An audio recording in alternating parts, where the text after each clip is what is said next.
But let's get into what we're talking about this morning. As usual, what I offer are three talking points with three reframes and three reflections to sit with. Good morning, Lydia. So lovely to have you guys here. And thank you for your patience of me showing up late this morning. So, of course, this morning, I wanted to talk about the No Kings March because there's been a lot of critique coming from the Black community in regard to it, which is a fair critique. You are talking about people who have been protesting and disrupting systems since the inception of this current system, right? There is a block and a disconnect that happens, right? As if Trump is some sort of an anomaly. And that's just not true, right? As we are sitting here having these conversations and I'm looking at people and they're trying to save the system and reform it, and as a Black person, I see you. I'm thankful. Thank you for working on your anti racism. That is super important. But it still leaves out our kin, the Indigenous people. We have got to remember that the United States of America is an illegal occupation. I know that that's so uncomfortable. So when I tell people that if you are here with me, my work is not to reform the system. It is how do we build something where we all exist, where we are all held, where we are all allowed to exist freely in our own agency, in our own autonomy, self-governing, right? And just able to get back to humanity. And so I want to have that sort of a conversation. So before we begin, let's take a deep breath. Mine is a little struggled because my nose. Let's take another one. Get into your bodies. Grab your drinks, hot drinks, cold drinks, whatever that may be. Write these things down if you want. You don't need to. Mondays are not paywalled. They're accessible to all. And the replay is also accessible to all. So you will get this along with the three talking points, reframes, and reflections. Okay. Good morning, Kat. So let's get into there. Get ready, feet planted on the ground. Ground yourself into this point. And I want you to turn around and say, I am a part of something larger. Because that's what the intent is, right? Is to recognize that this march is but one step in the direction of where we are going to, right? So when you are hearing critiques, it could feel very personal. It could feel very defeatist, right? Like, well, damn, we're out here 7 million strong. What else do you want? But I want you to recognize that we started with nothing. Right. We started with 5 years ago when people started recognizing, good morning, Amy. Good morning, Connie. When white body people started recognizing racism because of the situation with George Floyd, and more so because we were all trapped in the house and wanted to get out. That was the beginning, right? That was that awakening, right? And now we are at reckoning. So I want you to just realize that the critiques are coming from deep love, deep, hey, shout out. We love to see you outside. Now let's talk about what's next, what disruption actually looks like. Last week on Friday with Friends, I had Amy there. She is a sociologist. She spoke in regard to what protesting and disruption really looks like. Hey, Cody. Hi, Kara. So it is not, do not take critique and criticism as admonishment, right? It's not that. It's, hey, love that. Good job. Let's talk about what disruption really looks like. When we say it's not a protest, it's a gathering or it's a festival, let's explain why. And I want to use a very good point. In the intersectional Allies for Transformation group on Facebook, one of the participants, who is an elder, made the statement of her growing up during the civil rights time. And she was speaking and she was saying, non-violent protests are necessary, peaceful protests are necessary. And whilst I will often defer to my elders for their lived experience, because I do believe that lived experience is very valuable, very needed, and it's why I believe in having intersectional communities, I want to say that even with that wisdom, things are skewed. because it was never nonviolent, right? It's never peaceful. When you think of Dr. King's movement, let's just think of one moment of him walking through the front door of some place with a group of people, Black people, through the front door. Now, mind you, it was illegal, right? So that goes back to that you got to have to break the law, right? So, you're like, well, he just walked through the front door. He broke laws. That's a disruption, right? White people were absolutely fine with Black people if they were even allowed in that establishment.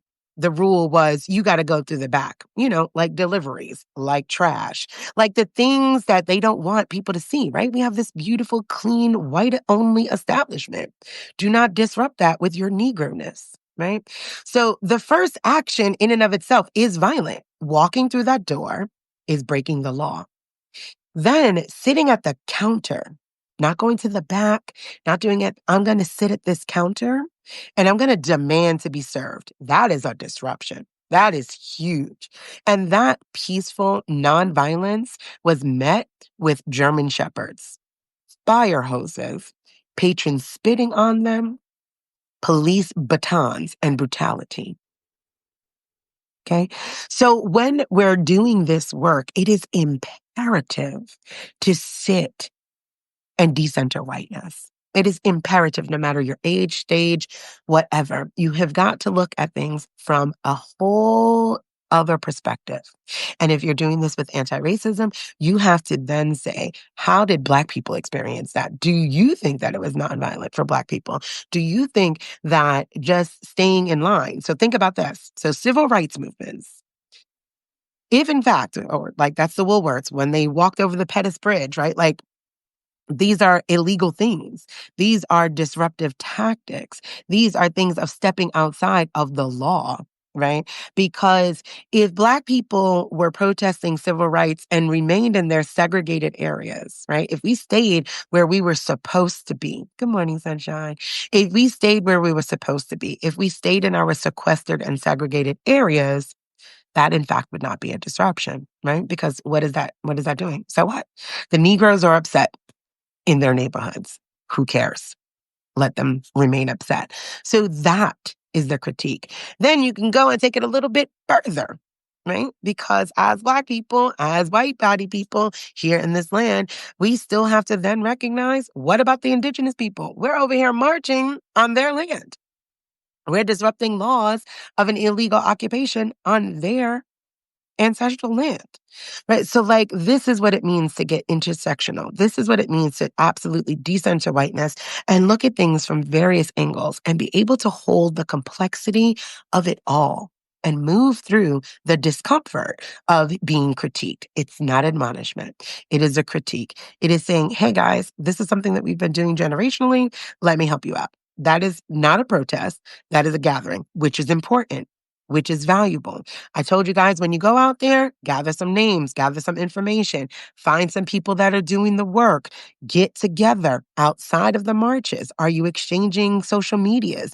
Are you exchanging, websites? Are you finding the Black and Indigenous led protesters? Are you finding the organizations that white body people need to get with to push behind, right? These people have been doing this 50, 60, 70 years. And they need the bodies. They need the money, right? They need the backing behind them. They don't need new movements to be pushed through. They need the support of the movement that has been ongoing. Amy says, our system has done a great job of propagandizing us to believe that any disruption is violence. So I want us to think about it in those sorts of ways, right? When you are reading these things, it's going to be activating. I can hold that. I, I can hold that. When you hear me say there are no good white people, that's going to be activating. I can hold that. That's absolutely fine. But listen fully through. It should offer you freedom. You do not have to perform goodness. You just have to show up in your humanity. You have to show up flawed and all, fucked up and human. That is it. That's it. That's the demand. Show up as you are and be willing to hear. Be willing to sit with some other perspective. Be willing to say, you know what? Maybe I didn't think about it that way. Maybe I could do something different, more impactful. And that is the goal here. Okay? So Another deep breath. Remember, I am a part of something bigger, right? That's what you're going to breathe in.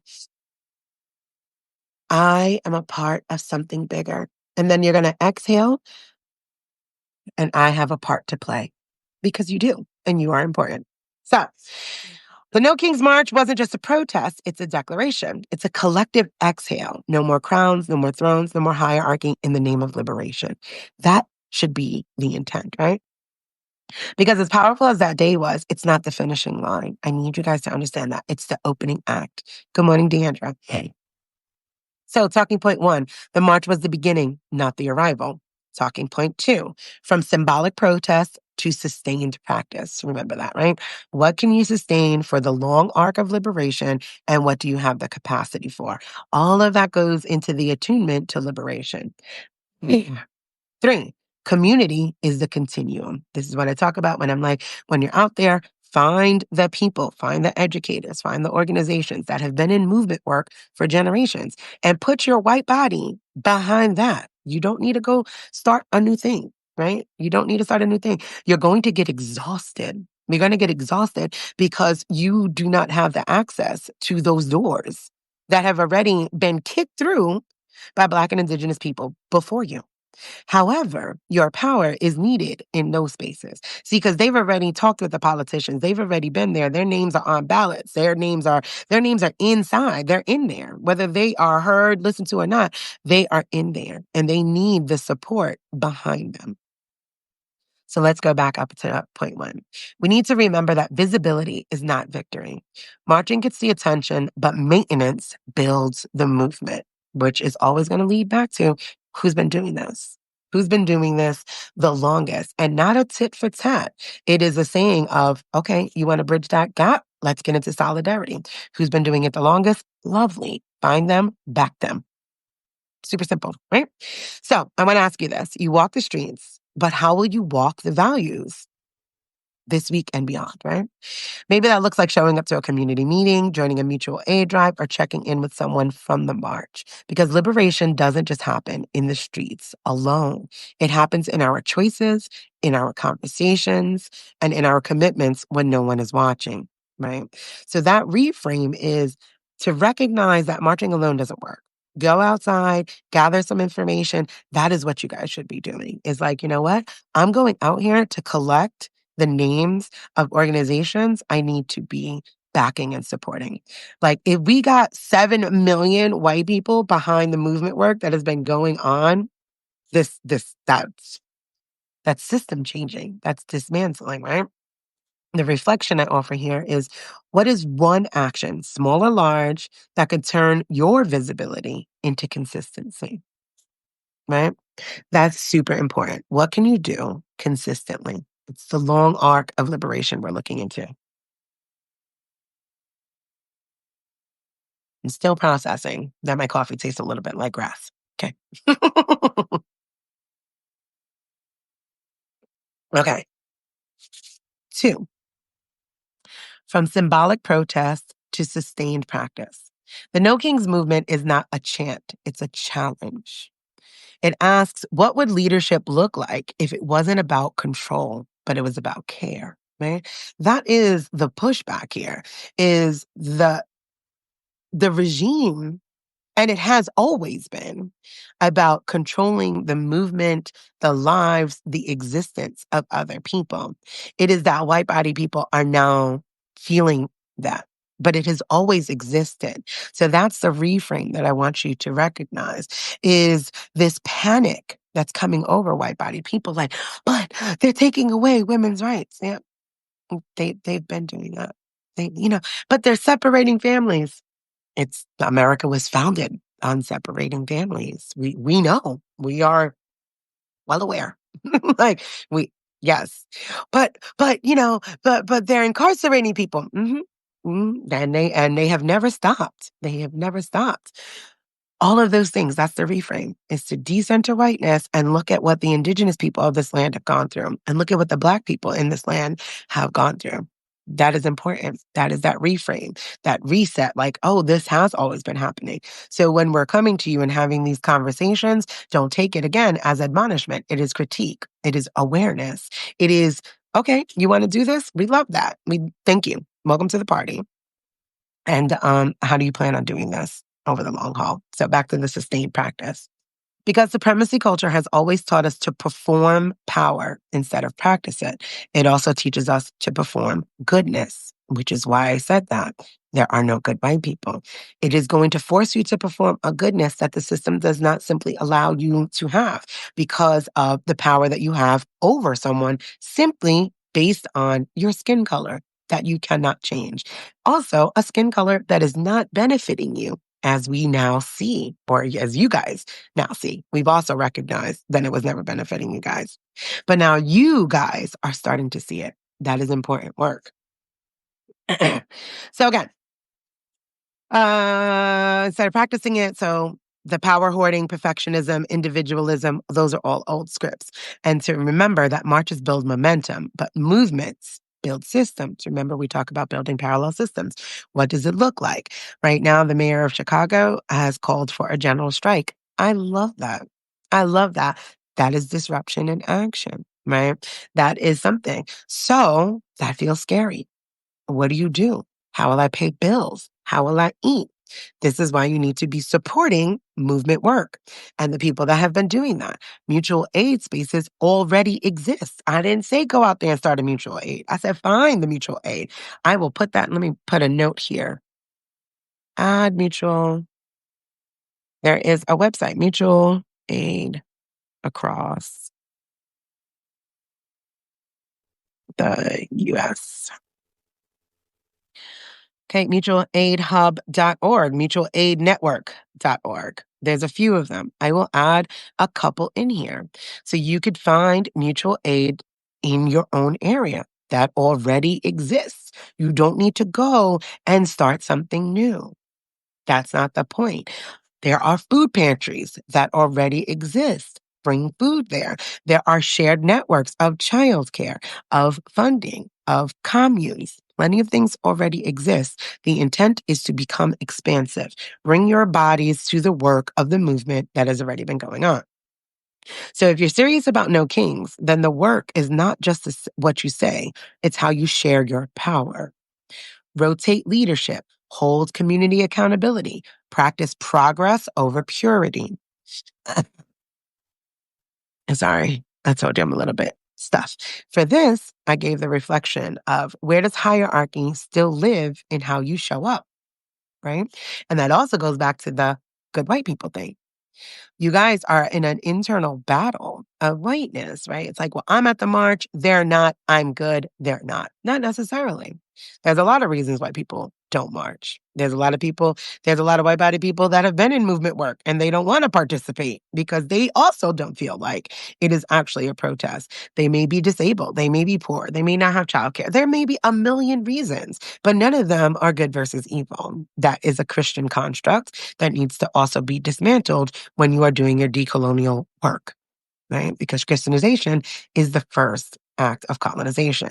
It is to give us these false binaries and to then need an intercessor to reach our divinity, an intercessor to talk with people. No, just release that.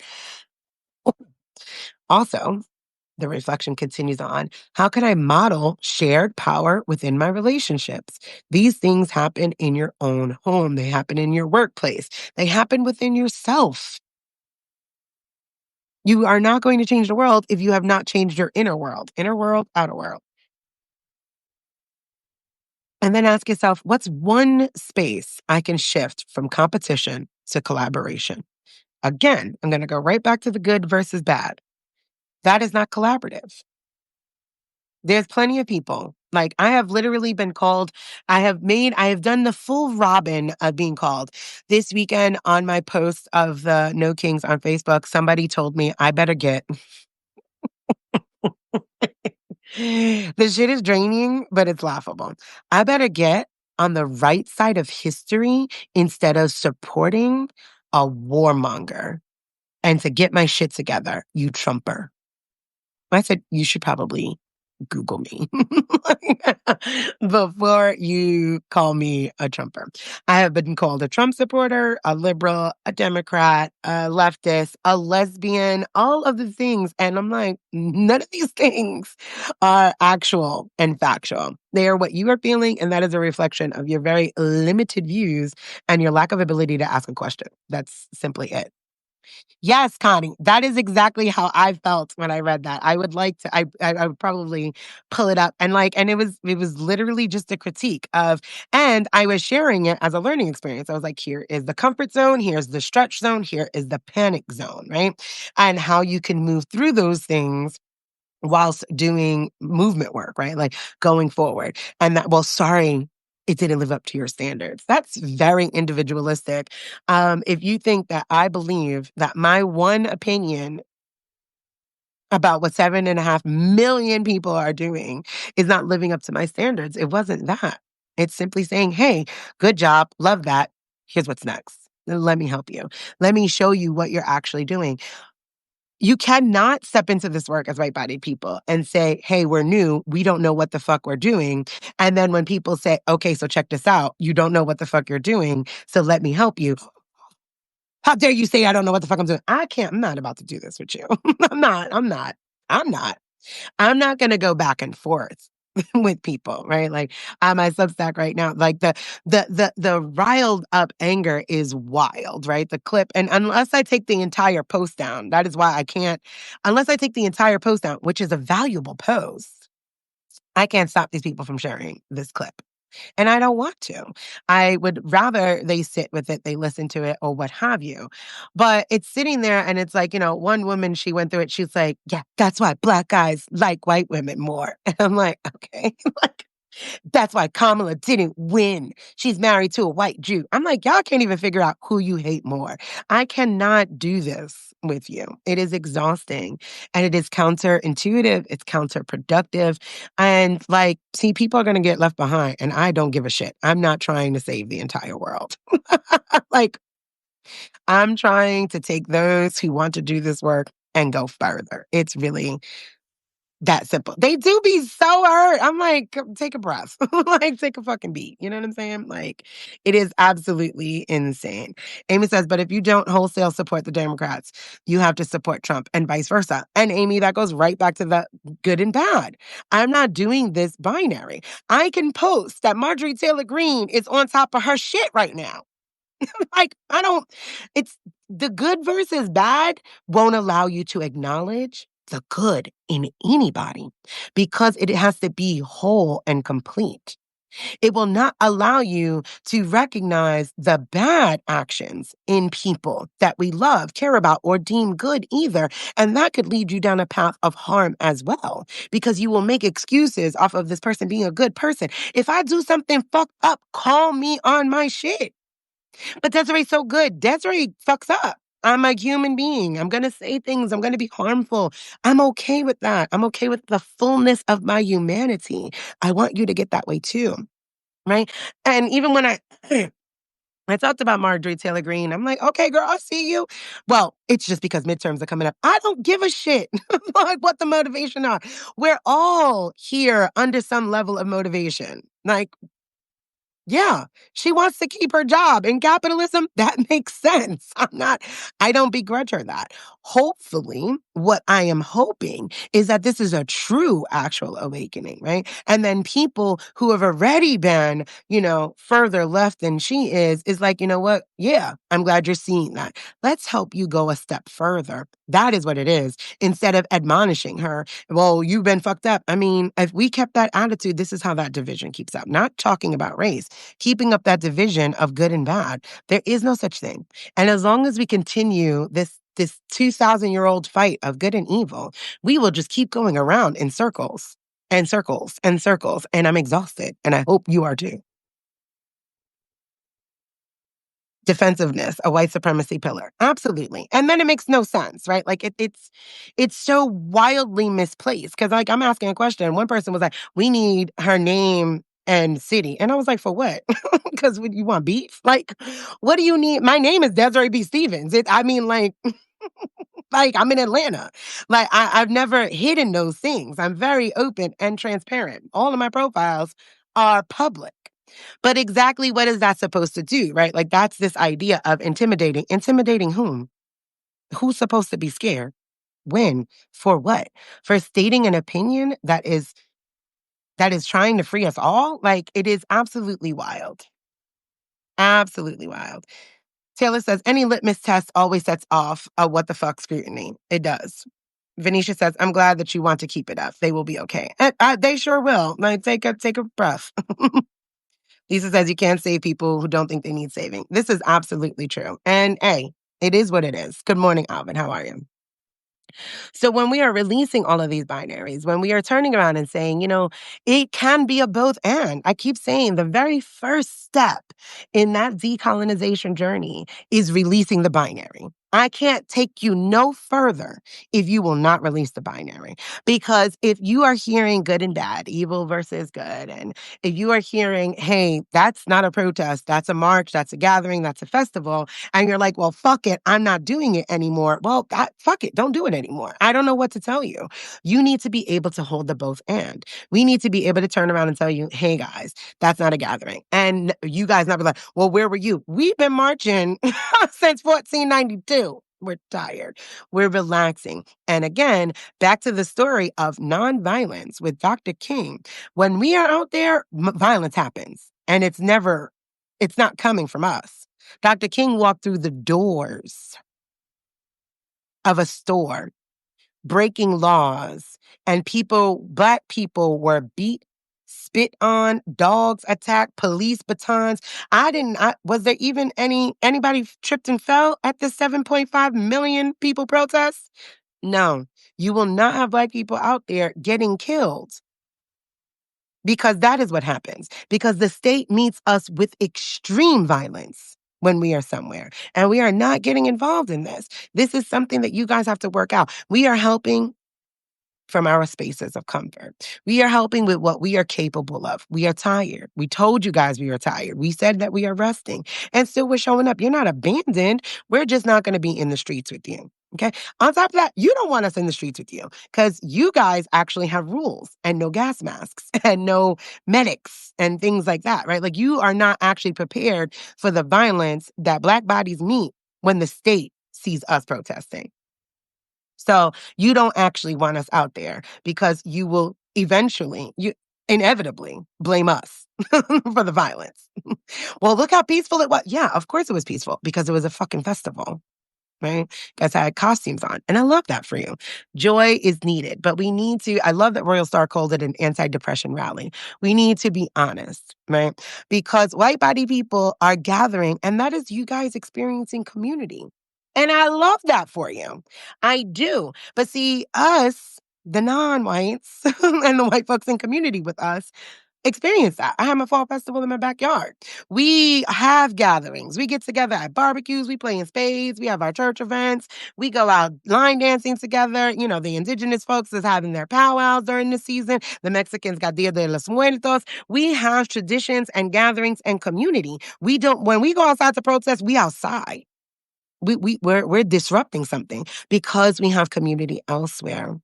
And so that joy, that rest as resilience, all of that already exists in our everyday lives. So I understand the joy that white folks are feeling when they go out there, but please do not please do not recognize that that is what it is. It's a gathering. Right? It is that feeling of community. It is absolutely not protesting because it's not disruptive. There are no demands. All the things that we talked about on Friday were friends. Lisa says, no, they were too busy taking pictures of their witty little signs. And as Amy reminded me, don't forget the sign contests. $2,000 that could have went to a bail fund or keep folks' power on. I have a mutual aid fund running right now for feeding people because Aldi, shout out to Aldi, has $40 Thanksgiving kits for families. Like feed a family of 4, I think it is, for $40. And I'm like, give me money. and it's tax deductible. But they're giving out thousands of dollars for signs, and people are not going to eat next month if this government is continued to be shut down because food stamps will be turned off. And that is a main source of people eating in this country. This is what we're talking about. Alvin says, in terms of protests, what could solidarity across difference look like? Okay, Alvin. Well, one, what I just mentioned, right? Like finding the people that are already in the movement work, right? There's people that are already doing that. Instead of saying $1,000 for the cutest sign, that's a fucking festival. Hey, $1,000 to, you could do the sign thing. Make the coolest sign, right? So this is how you mix that in. Make the coolest sign. $1,000 is donated in your name to a mutual aid fund that's feeding the people. Boom. I'm not even trying to take away the joy of the sign making. You see what I'm saying? Like, enjoy the making of the signs. I don't care what gets you outside. Get outside. But what the fuck? So you put $1,000 in somebody's hand who probably has the money, who probably didn't need it. And there are 1,000 people, $1,000 could have fed how many people next month when you partner with the Aldi situation and I got a pickup and I can go and be like, yo, run me 30 of those $40 food boxes and I can go and deliver them. That's what $1,000 could do. But giving $1,000 to a person who probably had the time off anyway, because the thing is on Saturday, right? Like the demographic of the folks that are out there, just all of those things, it just doesn't make sense. So it's not trying to steal the joy. It is trying to evolve it. It is trying to say, how can we make this intentional? How can we be purposeful? Right? Have the joy, make the money. You got $1,000 for signs? I love that. Go on in your name. So Amy won that. Amy had the best sign. I don't even give a fuck about the selfie. I love that. Take a picture with the sign. Amy won $1,000, and $1,000 is being donated to make shifts happen. Mutual aid fund for food next month. You too can donate. Put a QR code and keep it pushing. That is how you incorporate that. Alvin claps. Amy says, a willingness to sacrifice your right to comfort is honestly the first step to solidarity. I agree that. I agree with that too, right? So your first step in decolonization is releasing that binary because both and exist in every single thing, right? I just gave you that example. I'm not saying, well, we can't make signs. Make fucking signs. Give a fucking sign prize. I don't care. Donate that sign prize money to a mutual aid fund. That's already in the work. You don't want it to be me? I don't give a shit. There are plenty of mutual aid funds. I'm going to put that into this replay across the United States of America. And if that is going to be what gets people outside to be motivated, I love that. Take people's QR codes, take people's websites, put people's websites on there. Support, Maisha T. Hill. Heal Your Way Forward. Read Resma Menakem's book. Like, there are things to add to what you are already doing. And that willingness to sacrifice the right to comfort is super important. You're going to have to get comfortable with being uncomfortable. I don't like to be wrong. Nobody likes to be wrong. We have all grown up and been socialized in that either or binary. I don't like to be wrong. I fucking hate being wrong, right? And for many, many, many years of my life, I would do anything to not be wrong. Twist that shit around. And that is a narcissistic as fuck trait, right? That's called gaslighting. Like, that is low key, high key, depending on where you land on it. Gaslighting. Because you are willing to do anything to not be wrong. Say anything. Twist someone else's words, truths, experiences to be right. That is why you have to get okay with being not okay. You have to get okay with being wrong. Like, oh, you know what? Shit. Hey, I might have been wrong. like, hey, come to find out. And that is a beautiful step because now you're turning around and you're like, oh, well, I can get curious, right? And that's another step in it. You got to get curious. I think it's super important to be curious. Even when you notice when people are talking to me and they're talking to me crazy, and I'm like, okay, well, why did you feel that? Did you listen to the whole thing? What's coming up for you? I want to know what's happening. And you might not want to share that. Some people break through that way because I am curious. So, all right, talking point 3. Community is the continuum. Take another sip of your drink, right? Take a moment because all of that was heavy. I'm going to drink my grass coffee because that's what the hell it tastes like. And just breathe. And what did I tell you? When you breathe in, I am a part of something larger. And when you breathe out, I have a role to play. Okay? Point 3. Community is the continuum. The real power of the march wasn't in the noise, it's in the network. I know it's asking for tea. I had some tea. Thank you, Lisa. I love how you love me. I did have some tea, but I also needed some coffee because I have to, I'm a Dunkin' girl. That America runs on Dunkin'. The real power of the march wasn't in the noise, it was in the network. Every chant, every step, every glance between strangers built a thread of connection. That's the medicine to carry forward, right? So again, I'm not admonishing it. I'm saying, what else? What's next? What does it feel like? What was disruptive? Again, going back to walking through the doors of Woolworth was the disruption, even if he's just sitting down because it was illegal. You're gonna have to break laws, friends. I don't know what else to tell you. I don't know. Like, the King's Day had rules. You have to break those rules, right? You're not gonna have me out in a protest where I can't be armed. That's crazy work to me. I'm not gonna do that, right? And that's fine. Like, but it will never happen. It will never happen. It just won't happen for me. So when you're thinking about those things, and I'm not saying go out there, and I think that white men should be armed at the front of protests, personally. So I won't be going to no protests until that happens. And I'm really too disabled to be out there walking, marching, and doing all that kind of stuff. But what kind of networking did you do?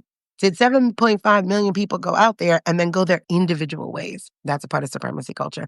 I know many people did connect. Again, not admonishment, just a critique. Things to take with you for the next time you guys go out. You know what I'm saying? What would have happened if you didn't get the permit? Go anyway. That's breaking the law. I'm not saying bust windows out. That's absurd. Like, but I'm saying you're going to have to go against things. A small peaceful protest of Black people walking through the front door, of Rosa Parks sitting. That's how illegal it was. Sitting and refusing to go to the back. Nah. Ma'am, you need to go to the back. Nope. Make me. That's peaceful. That's a protest, but it's disruptive, right? Because now everything has to stop. Everything had to stop because we can't pull this bus out of here because she's not moving. We got to call the police. She has to get arrested. And behind all of that, there was a movement working, right? Black people had already figured out how to get to work, able to shut the bus down for damn near, I think it was over a year, able to shut the bus down, still get to work. People were still eating. Kids were still getting to school. That's movement work. That's movement work. That's movement work. That it goes beyond one action. That is the coordinated efforts that were happening before they finally said, girl, go on. We ready. Don't get up. Amy says coordinating a protest with the state and abiding by all state rules is upholding empire. I agree. So the real power of the march, we said all of that was not the noise, it's in the network. So here's the reminder that you don't need kings, but we do need kinship, right? That's the reframe there. It's like, yes, no kings, but yes to kinship. Like you're supposed to be building these networks, building these communities. How many people live near you? Okay, you know what? We want to do a general strike. Okay, how many people can we get together and get some money going on so people can take off of work? And how long can we do this for? Sustained effort. No, we're not going to work. We're fucking shutting it down. We're shutting down services. Nobody's going to show up to X, Y, and Z. You have a problem in your school district with the curriculum that's being taught. How can you pay the teachers? How can you pay the teachers? Think about that. All right, listen, hey, okay, we got 20 teachers and we got X amount of families. How can we come together, as many families as possible, with as much money as possible to keep these teachers out? And whose backyard can we be in? Again, you have churches operating in your community. Why are they in your community operating tax-free and not given to the community? Use their space. Hey, we're gonna need to use your conference room. We're gonna need to use this. This is where we're doing school at right now. Until, we like the curriculum. That's a network. Oh yeah. So again, the reminder is we don't need kings, we need kinship, we need pods, we need practice, and we need each other. That is super important. And when you're out there doing that work, you have to go out there remembering that. Like I'm gonna get all of these information, all of these numbers, put other people's information. If you've learned from somebody, put them on your signs. Put them on your signs. I didn't see not one sign out there that said Desiree B. Stevens. I didn't see, where are you getting this information? Where are you getting this motivation from? Show your leaders, your educators, the groups that you support. Bring them to the masses. You are out there. This is free advertisement for us who are showing up. Showing up. What is your favorite place to donate to? Make a QR code. They're free. Add that to your signs. That's how you build your community. You go out there and you bring forth the people that cannot be there. You bring forth the agencies that need the support. There's plenty of places. If your local food pantry doesn't have food, name them with their address on your sign. Here's a sign. Give to, local pantry number 444, located on 144th and 3rd Street. Add that to your sign. It's something. It's something to bridge that community. And also you need to know there's an actionable group in your community somewhere, somehow. So the reflection offered here is, who did you connect with during the march that you could build with now, and how will you sustain that connection beyond the moment? Think about that, right? Hopefully you got a number or two. You learned some kind of thing. So the integration from movement to momentum. Every movement needs a maintenance plan. Ours begins with what happens next. So 3 ways to build from here, and then I will wrap this up. Educate. Learn the systems you want to dismantle. Study, read, and stay curious. Okay? You can't just be out there talking about some no kings because we don't have a king. This is not a monarchy. So when you're saying that and it's kind of confusing, what does that mean? Like, what does that mean? Because when you turn around and say, well, we fought against England, against no kings, and we're not operating in that sort of way, you are operating in that sort of way because you treat the indigenous like they don't belong on this land and it's theirs. So whose views are you taking that from? 2, resource. Support local organizers with your time, your skill, and your money. There's somebody in your area that's been doing this work 50 years. I promise you there is. I promise you. I can go right now to Southern Boulevard that my mother used to work with them, like the Little Rainbow Coalition area, and they worked on, God, I can't even remember their name. But I can remember the building. It's like a little fucking hole in the wall on Southern Boulevard. It had like the little Puerto Rican flag because it was a Puerto Rican led space, and it was about fair housing in the South Bronx. They still exist. I'm 46, and my mother was out there when I was little. These things exist already. Go. Imagine if all of the white folks that moved into the South Bronx, where they wouldn't even walk in when I was growing up on Hunts Point, went there. 500 of y'all that were at the marches went there and was like, what can we do? How do we help? There's something in your area. This was my observation as well. I saw funds being given to offer free inflatables to protest in and not drawing awareness of those in need. We are literally about to face a major housing and food crisis in less than 17 days. And we're buying inflatables. We are giving money to the billionaires that are crushing us. Take a sip. And let's be very clear. Those costumes are your right to comfort. Those costumes are to hide your face, to hide your body, to make you look less dangerous. Okay? Black people, non-whites, can't do that. Our skin is what makes us dangerous. So we are not duped into believing that it's just your pure joy. This is your right to comfort. So you're going to give money to billionaires that are crushing us so you could be comfortable and go to work. And please tell me how that's any different than the KKK or ICE.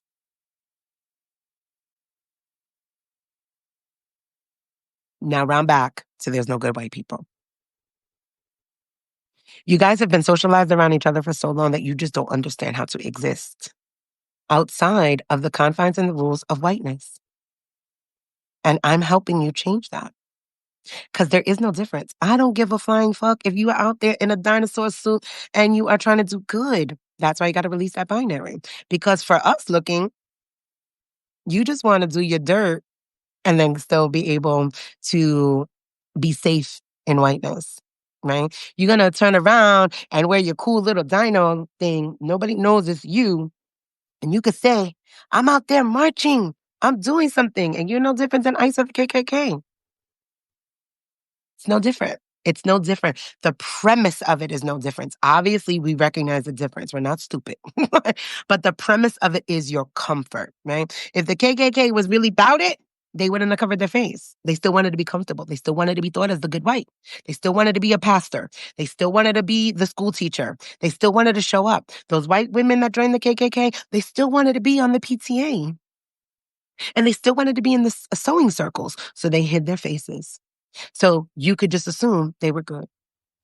ICE still wants to walk around and they're like, and see how it's not just a white thing? There's blacks, Mexicans, there's all kinds of people inside of ICE, but they're walking around with their face covered. You know why? Because they want to be able to hide.